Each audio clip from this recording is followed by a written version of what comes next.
عويسي wanaagsan kuna soo dhawaada xarunta telefishinka BBC London wararka caalamka ugu waaweyn waxa kamid caawa hogaamiyaha mucaaradka ee Kenya Raila Odinga ayaa ku hanjabay in aanu ka qayb gali doonin doorashada madaxtinimada ee ku celiska ah ee lagu wado inay dhacdo bisha Oktoobar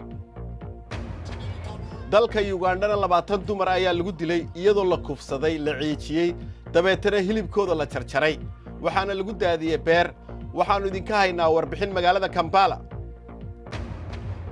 dadaala waa gaadha ayaa la yiri waxaanu caawa idin haynaa saxafi radio Hargeysa ka shaqeeya laxaadka indhaha ayuu isagoo yar beelay laakiin taasi kama joojin hiigsigiisa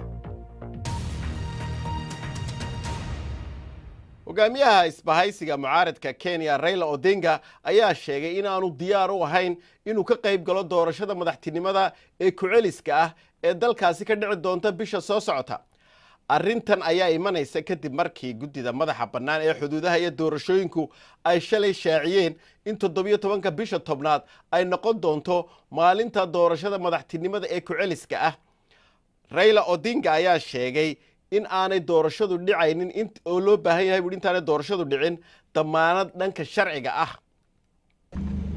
because you could not do maxaa yeelay ma samayno qalad laba jeer annagoo filayna inaan helno natiijo ka duwan tii hore waan ognahay wixii ka caddaa doorashadii la soo dhaafay waan ognahay waxa ay guddiga doorashada IBC sameeyeen waxaan ognahay haddii aan ku laabano inaysan jirayn natiijo ka duwan tii hore taasina waa sababta aan u leenahay ma dhacayso doorasho 17 Oktoobar ilaa inta qaar ka mid ah shuruudaha aan qoraalka ku soo sheegnay ay IBC wax ka qabanayso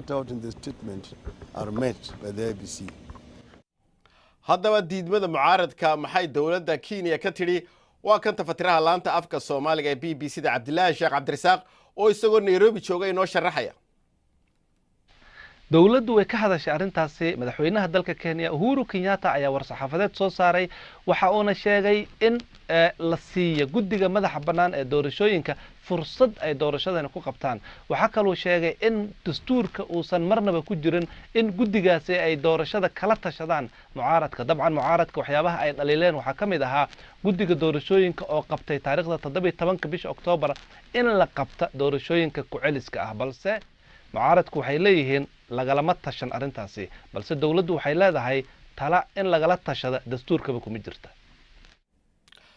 dadka Uganda ayaa aad uga argagaxay dhacdooyin ah in dumar si xun loo dilay 20 dumar ayaa lagu dilay waqooyiga caasimadda Kampala iyo degmooyinka u dhowdhow waa la kufsaday la ciijiyay kadibna waa la googooyay waxaana meydkooda lagu soo tuuray meelo cidla ah 10 qof ayaa loo xiray qaarna dacwad ayaa lagu soo oogay Farxaan Maxamed Jimcaale ayaa ka waramaya dhacdadaasi waa bulsho feejignaan ku jirta kadib markii dilal fool xun ay ka dhaceen Entebbe oo 30 kiiloomitir koonfur galbeed kaga beegan caasimadda Kampala rag iyo dumar ayaa kulankan u yimid in ay kaga hadlaan walaacooda ammaanka dumarkow dhageysta waxaan idin sheegayo markaad bannaanka joogtaan indhihiina ayaa ammaan idin ah qof hadaad aragtaan wad ogaan kartaan inuu halis yahay qoysaska qaar ayay ku dhacday Francis Bahati xaaskiisii ayaa laga dilay 3 caruur ayuu hayaa midka ugu yar waa 7 bilood xaaskiisii Aisha Nakasindi waxay ahayd 25 jir wuxuu ku tilmaamay inay ahayd qof wanaagsan Aisha waxa la la'aa 4 maalmood bishii hore waxa meydkeeda oo la jarjaray laga helay duurka Francisna maba aqoonsan karin waxaan aqoonsaday goonadeedii ubaxa lahayd qayb ka mid ah dhiig ayaa ku yaalay kadib waxaan gartay inay iyadii tahay waan naxay oo waa miir doorsoomay muddo 1 saac mar dambe ayaan soo kacay anigoo dhulka jiifa mas'uuliyiinta aad ayaa loogu cambaareeyay xaqiiqada ah in dilalkan ay socdeen bilooyin ayaa dadka Uganda ku abuurtay in ay su'aalo ka keenaan in booliisku ay ka go'an tahay difaacidda haweenka we have handled these murder scenes goobaha dilalkani ka dhaceen si wanaagsan ayaanu u baadhnay saxna maaha in tiro yar ay naga joogaan inta badan goobahaasi waxaan ku leenahay saldhigyo booliis dumarka intooda badan lagu dilay Entebbe waxay lahaayeen ganacsi tirada booliiska ayaa la kordhiyay waxaana jira roondo dheeraad ah qoysaska laga dhinto waxay filayeen in tallaabooyinkan mar hore la qaado balse qaar kale ayaa rajaynaya in hadda ay ammaan yihiin. faahfaahin dheeraad ah oo ku saabsan warbixintan iyo kuwa kaleba waxaad ka heli kartaa bogga BBC Soomaali adoo ka gelaya moobilkaaga.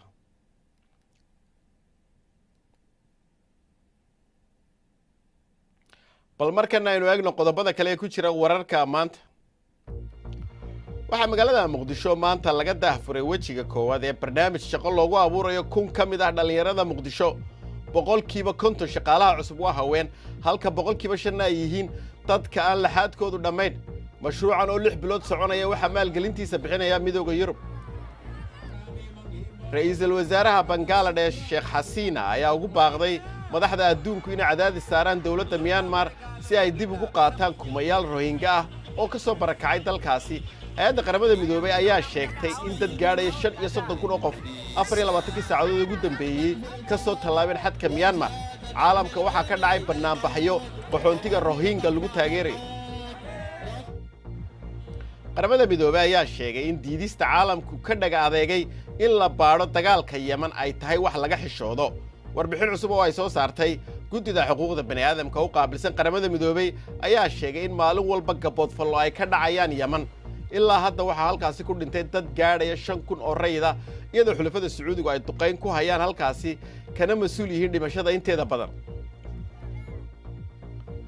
madaxweynaha Ruushka Putin ayaa ka digay in qiiro military ay horseedo dagaal ka dhaca gacanka Korea waxaana uu sheegay haddii ay taasi dhacdo inay keeni doonto masiibo caalami ah.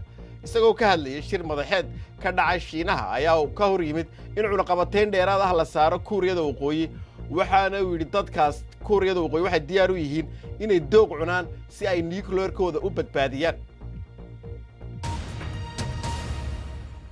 dadka Afrika ku nool ayaa la filayaa inay laabmaan sanadka 2050 oo ay noqdaan 2.5 bilyan oo qof.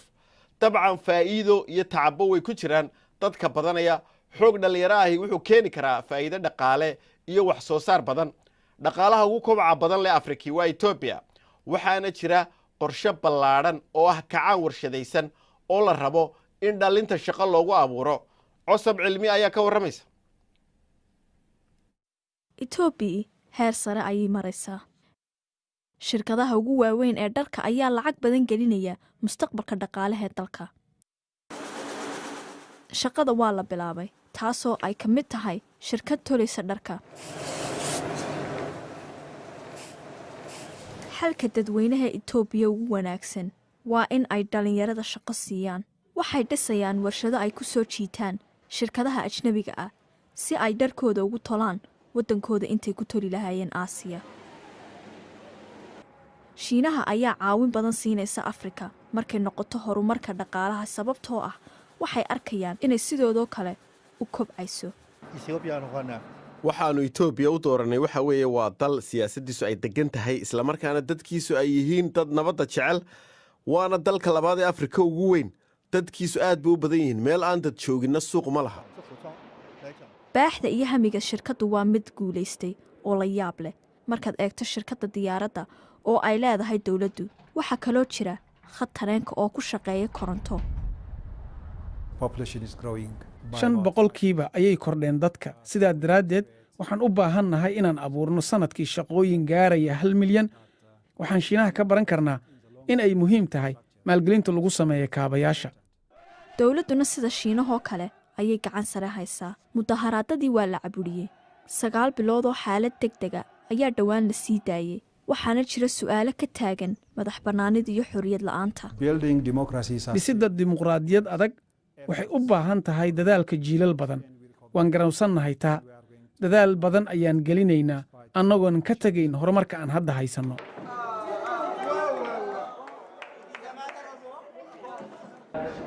ma ahan inay mid ka sii muhiimsan tahay midda kale laakiin hubaal koritaanka dhaqaaluhu waxay noo sii dhawaynaysaa waddan oo dimuqraatiyad ah sababtoona ah haddii ay waxbarasho waddanka ka jirin dadku way baahnaanayaan.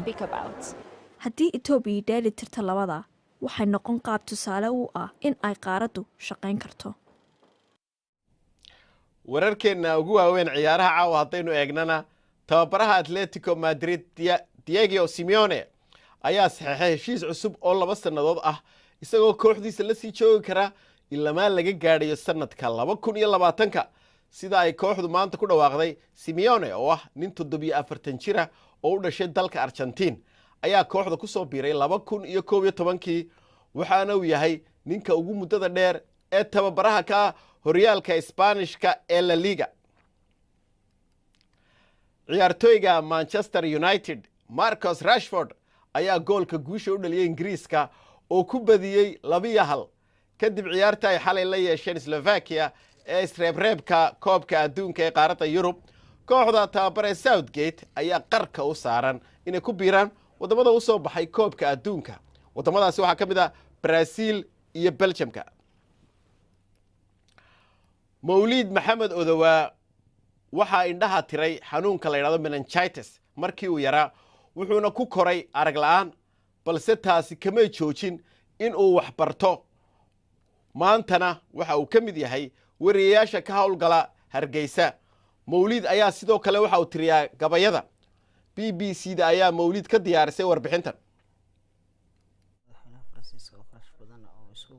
9 sano anigoo ah ayaa xanuun madaxa yimi marka xanuunka madaxa kulliba dhaqaatiirtu waxay ku sheegeen meningitis marka xanuunkaas sababay in aragtidu ay lunto marka laga soo bilaabo 1996 ilaa hadda adduunka ma arag macnaheedu muuqaal ahaan laakiin haddana marka si loo eego waxba kuma seegana oo ay dadkaanaaba warrama. halkani waa Radio Hargeysa codka Jamhuuriyadda Somaliland.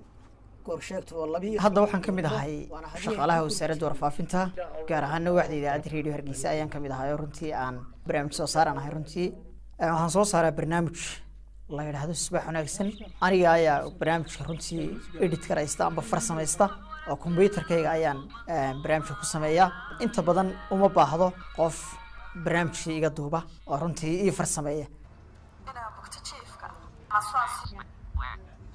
cod buu samaynayaa waa voice ani button aan taabtay iyo ani maxaan ku dhahdaa meel kasta oo tago wuxuu sheegayaa halkan joogo cod buu samaynayaa. waxa laga yaabaa cid baa waraysi kaaga xirmaya telefoon baan qofka u diraa waa la ballamaa amba aan taxi qaato amba cid kale hay raacdo halkiisaan qofka ugu tagaa bartaasaan waraysiga ka soo qaataa recordkayga iyo waxayga ana maxaan ku dhawaystaa halkaasaan waraysiga ka soo qabsadaa. runtii jaarsaadkan baa fursadaha iga caawiyay in maxaan ku dhahdaa aan mihnadan saxaafadda runtii aan dhex galo waxaa ka mid ahaa oo kow ka ahaa baan odhan karaa tababar BBC ay qabanaysay oo runtii ahaa tababar lagu baranayay journalismka gaar ahaan maxaan ku dhahdaa qaabka barnaamijyada loo soo saaro. maalintuu noo dhammaadayna wasaaradda warfaafinta ayaan shaqada u soo doontay aad baan u xasuustaa.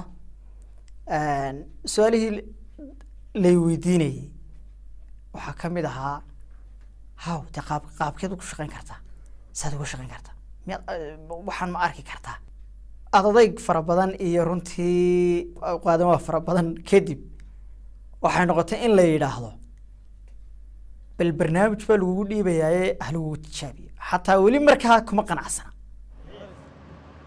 idaacadda saasan runtii ku soo galay imika anigaaba dad badan ila yimaadaan waan xasuustaa dee runtii anigu stuudiyaas iga jiro kombiyuutarkayga barnaamij ku diyaarsanaya baa laga yaabaa inuu qof yimaado oo igu yidhaahdo flashtan kombiyuutarkaaga ii geliyo barnaamijkaa iga deji oo furitaankaa iyo xidhitaankaa igu samee.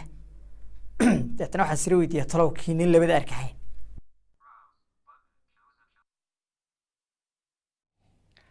ugu dambeyntiina caawa waxaan idinkaga tegayaa sawirro cajiiba. farshaxanka Naomi Lakmer ayaa 9 saacadood ay kor u hayeen 20,000 oo baaloon ama buufoon qofba siduu yaqaano. waa shaqo cajiiba waxay ka dhacday madxafka Sydney Opera House waana cajiib in qof ay hayaan baaluunadaasi oo heliumka laga buuxiyey waxaana ay ka soo xigatay cudur ay ku tilmaantay xaaladda baqashada farxadda dadka ay ku dhacdo. intaas ayaanu ku soo gabagabaynaynaa barnaamijkeennii caawa. waad ku mahadsantihiin daawashadiinna. intaanu mar kale dib u kulmayno waxaanu leenahay nabadgelyo.